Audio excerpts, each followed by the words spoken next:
Да, два нови случаи, како и случајот во Скопје пред една недела повторно го вклучува алармот за заштита на децата од сексуална злоупотреба. На оваа тема гостин во вестите Драги Змејанец од првата детска амбасада Мегеши. Што се случува? Се случува секоја година. Од еднаш така ќе се случи, повеќе брани, потоа се мобилизира јавноста, а бара континуирано водење сметка за најдобар интерес на детето и нивна заштита. Оно што можам да кажам радува на некој начин што веќе не се молчи за силувањето и за педофилијата и сексуална злоупотреба, што еве покажува случај дека девојчињата успеале да се одбранат.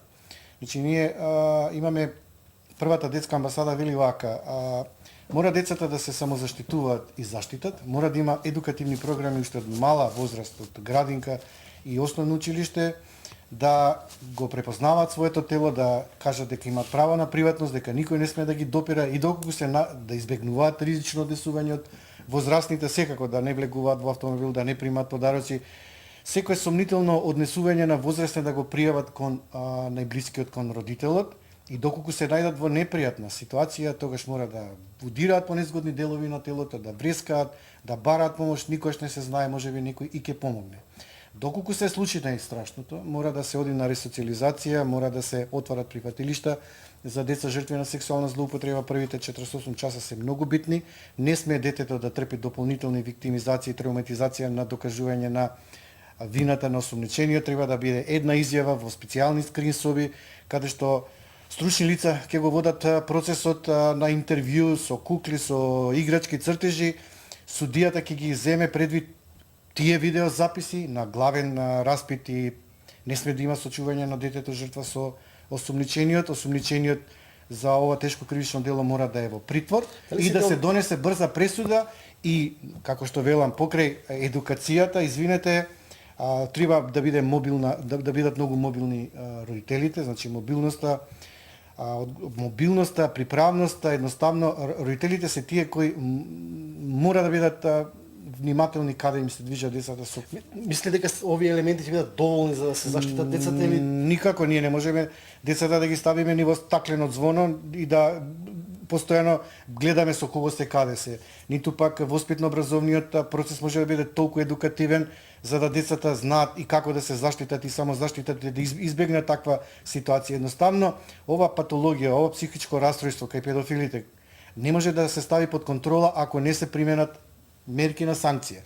Првата мерка на санкција е максимално казнување на педофилите. Ние, знаете, првата детска амбасада уште 2014 година во февруар ги поздрави пратениците што од 3 препораки 2 ги прифатија. Едната беше 15 години казна затвор, доживотна казна затвор за ако се стори на посебно грозоморен начин и воведување на така наречена медицинска, односно хемиска кастрација, каде што се онеспособува педофилот, неговото либидо и нагон да се стави под контрола. Она што нас не загрижува е што досега ниту еден судија не побарал да се воведе оваа мерка, ниту еден педофил доброволно не побарал да се подвргне на оваа медикаментна, односно хемиска кастрација. Сметаме дека е таа хумана затоа што нема да има повторништво, нема да има второ дете жртва, а и показателите покажува дека секој педофил во 70% би рекол најмногу случаеви го повторуваат делото и стануваат повторници.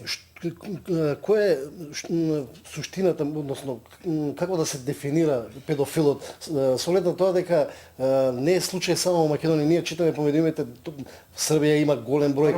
Прво да разјасниме дека педофилот профилот не можеме да го дефинираме. Значи тој нема специфичен профил за да знаеме кој е педофил. Тој може да е педофил, може да е родител, може да е вујко, чичко, може да е најблизок роднина, пријател.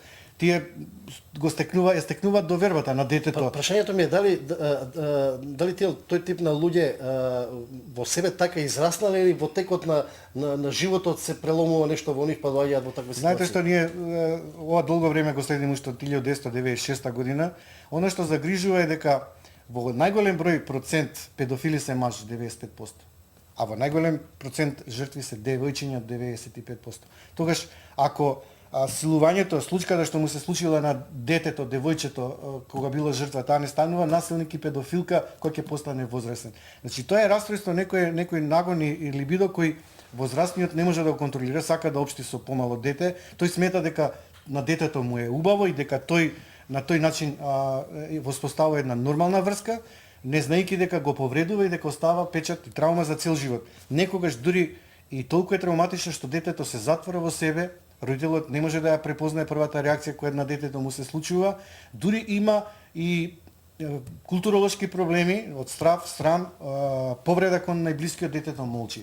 Она што исто така морам да го нагласам е дека никако не сме судијата да дозволи на главен претрес детето жртва да се соочи со насилникот, сторителот кој е осомничен, затоа што многу често сторителите на ова тешко кривично дело им се на децата познаници и може да извршат и притисок на детето да ја смени изјавата, затоа што детето ќе се чувства виновно за она што го очекува педофилот во одлежување на казна. Има ли случаи на позитивна ресоциализација на педофили во Македонија? Односно санкциите да дале некаков резултат? Во затвор до сега ниту еден не успел да се ресоциализира, нема сигурен третман и затоа ние заговараме уште додека се во затвор да се подвргнат на хемиска задолжителна медикаментна терапија или така наречена кастрација, за да се онеспособи педофилот кој ќе биде на слобода да не го повтори делот. И повторно ќе кажам, таа е хумана мерка затоа што не дозволуваме да има второ дете жртва, а и педофилот нема во случај да го повтори делото доди до животна казна затвор или да се подвргне на така наречена физичка кастрација. Сега да прашам уште нешто околу статистиката. Со оглед тоа дека денеска имаме регистрирани 2 случаи, но едната недела имаше друг случај. 1000 во текот на една година имаме 1000 случаи во Македонија на сексуално вознемирување. Пат или со оглед на тоа дека денешните социјални медиуми брзо ги шират вестите, па не само се охрабруваат луѓето повеќе слободно да говорат за ова и сваќаат дека доколку се премолчи се станува соучесник, затоа што ние ако не го пријавиме најблискиот, пријателот, роднината, не знам, едноставно може да биде и татко, чичко и така натаму, ние премолчуваме да тој ист педофил повреди второ дете жртва. И сите деца, независно на социјалниот статус, етнички, религиозен и така натаму, може да бидат потенцијално жртва. Сепак суштинско ми прашањето дали имате статистика дека е во пораст или во стагнација случајот на педофилија во Македонија? Во еден момент после силното залагање наше 2014 со построго казнување имаше затишен, но откако свативме дека не се воведува хемиската кастрација, дека таа не е задолжителна и дека ниту еден педофил доброволно не се подвргнал, повторно се појавува. Како вие како невладен сектор да ги мотивирате и судските институции, меѓутоа и да речеме и самите педофили? Кривичниот закон има измени и дополни кои се внесени овие измени, само треба да се применуваат. Во Македонија едноставно што недостасува е применување на овие закони. Поради кои причини мислите или не знам, управата за спроведување на санкции треба да ја прашате, треба да прашате судијата дали некој педофил доброволно се пријавил. Јас велам дека доброволното пријавување на педофила да се подвргне под хемиска кастрација е ризик за повторништво. Таа треба да биде задолжителна и мислам дека законодавецот, собранието треба да ја надополни, да ги надополни измените на кривичниот закон и таа мерка да биде задолжителна уште додека е во затвор. По напуштањето на затвора да знаеме дека е комплетно онеспособен и да носат електронски нараквици за да може полицијата во секој момент да го следи и доколку се најде на место каде што се деца, каде што иде во градинка, училиште или не знам каде да го отстранат од тоа место, да биде цело време под надзор и контрол. Има ли позитивни ефекти од регистарот на педофили?